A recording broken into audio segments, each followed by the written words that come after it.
মনৰ কথা আৰু মনৰ ব্যথা যিজনে নোকোৱাকৈ বুজি পায় সেইজনেই আপোন মানুহ। সম্পৰ্কবোৰত সময় দিয়াটো অতিকৈ প্ৰয়োজন, কিয়নো এদিন সময় বহুত থাকিব, কিন্তু সম্পৰ্কত কোনো নাথাকিব। আগতে মানুহৰ ঘৰবোৰ সৰু আছিল, কিন্তু মনবোৰ ডাঙৰ আছিল। আজিকালি মানুহৰ ঘৰবোৰ ডাঙৰ, কিন্তু মনবোৰ ঠেক হৈ আহিল।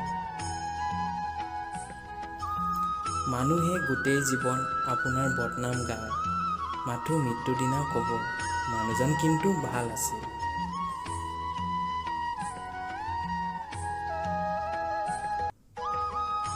ক্ৰোধ মানুহৰ প্ৰধান শত্ৰু। ক্ৰোধ কৰা মানুহক যুদ্ধৰ বাহিৰে অন্য কোনো কামত ভাগ ল'ব নোৱাৰে।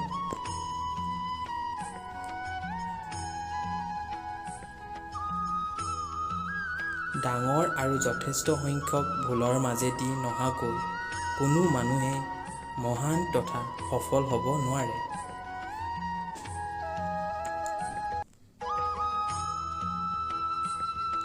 বহু কথা জনাজনকে জ্ঞানী বুলি নকয়, জনা কথাক যথাযথ প্ৰয়োগ কৰাজনেহে জ্ঞানী।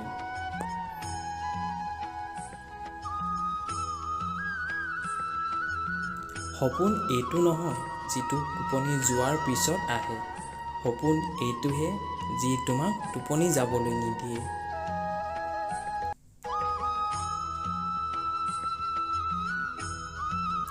অতীত আমাৰ কাৰণে এক শিক্ষা, বৰ্তমান এক উপহাৰ, আৰু ভৱিষ্যত হৈছে আমাৰ অনুপ্ৰেৰণা।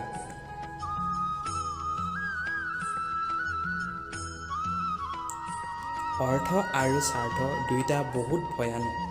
ইহঁতে মানুহক পহুৰ দৰে জ্ঞানশূন্য কৰি তোলে।